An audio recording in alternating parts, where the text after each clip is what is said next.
If your life were a book and you were the author, how would you want your story to go? That's the question that changed my life forever. Growing up in the hot Las Vegas desert, all I wanted was to be free.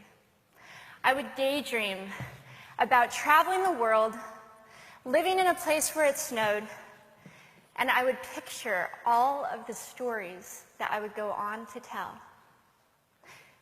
At the age of 19, the day after I graduated high school, I moved to a place where it snowed, and I became a massage therapist.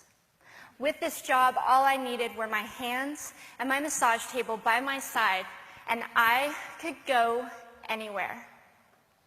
For the first time in my life, I felt free, independent, and completely in control of my life. That is, until my life took a detour. I went home from work early one day with what I thought was the flu, and less than 24 hours later, I was in the hospital on life support with less than a 2% chance of living. It wasn't until days later, as I lay in a coma, that the doctors diagnosed me with bacterial meningitis, a vaccine-preventable blood infection.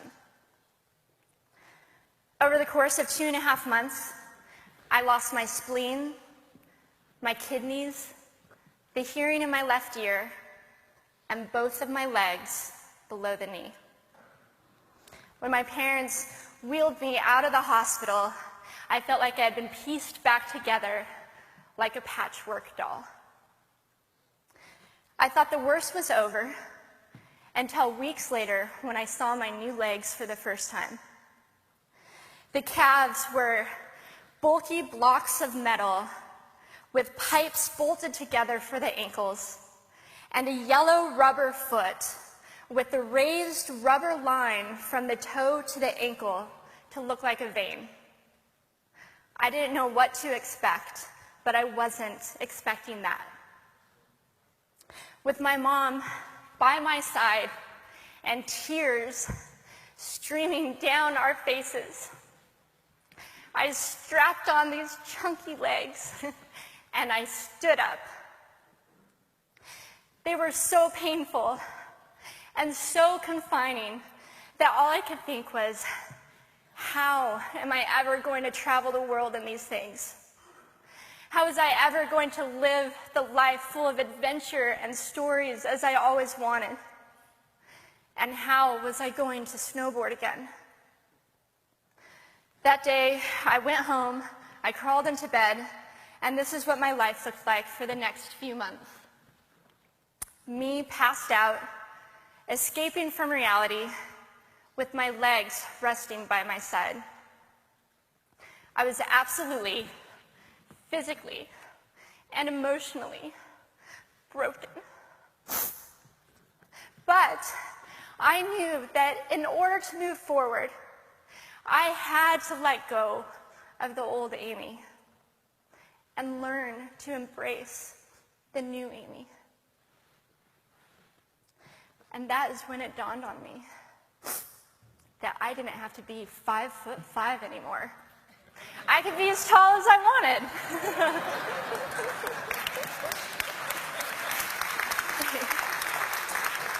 Or as short as I wanted, depending on who I was dating.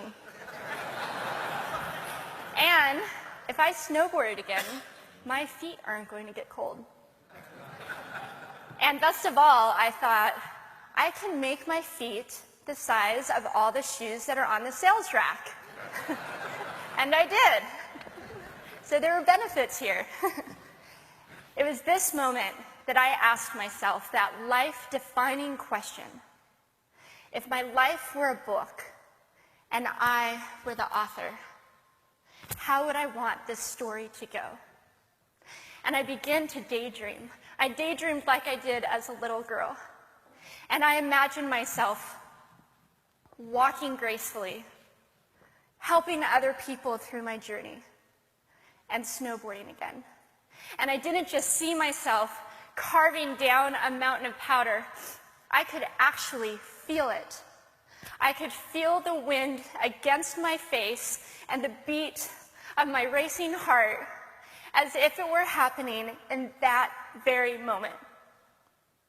And that is when a new chapter in my life began. 4 months later, I was back up on a snowboard. Although things didn't go quite as expected, my knees and my ankles wouldn't bend, and at one point, I traumatized all the skiers on the chairlift when I fell, and my legs, still attached to my snowboard, went flying down the mountain. And I was on top of the mountain still. I was so shocked. I was just as shocked as everybody else, and I was so discouraged, but I knew that if I could find the right pair of feet, that I would be able to do this again. And this is when I learned that our borders and our obstacles can only do two things. One, stop us in our tracks, or two, force us to get creative. I did a year of research, still couldn't figure out what kind of legs to use, couldn't find any resources that could help me. So I decided to make a pair myself. My leg maker and I put random parts together, and we made a pair of feet that I could snowboard in. As you can see, rusted bolts, rubber, wood, and neon pink duct tape. And yes, I can change my toenail polish. It was these legs and the best 21st birthday gift I could ever receive, a new kidney from my dad, that allowed me to follow my dreams again. I started snowboarding, then I went back to work, then I went back to school, then in 2005 I co-founded a nonprofit organization for youth and young adults with physical disabilities so they could get involved with action sports. From there, I had the opportunity to go to South Africa, where I helped to put shoes on thousands of children's feet so they could attend school. And just this past February, I won 2 back-to-back World Cup gold medals.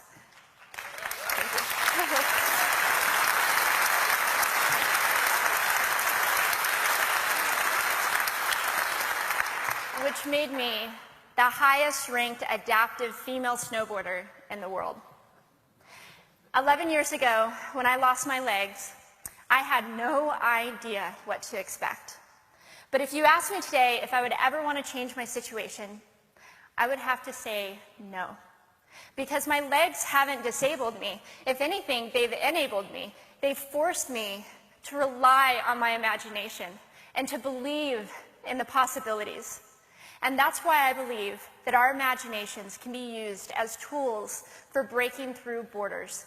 Because in our minds, we can do anything, and we can be anything. It's believing in those dreams and facing our fears head on that allows us to live our lives beyond our limits. And although today is about innovation without borders, I have to say that in my life, innovation has only been possible because of my borders. I've learned that borders are where the actual ends, but also where the imagination and the story begins. So the thought that I would like to challenge you with today is that maybe instead of looking at our challenges and our limitations as something negative or bad, we can begin to look at them as blessings. Magnificent gifts that can be used to ignite our imaginations and help us go further than we ever knew we could go. It's not about breaking down borders. It's about pushing off of them and seeing what amazing places they might bring us. Thank you.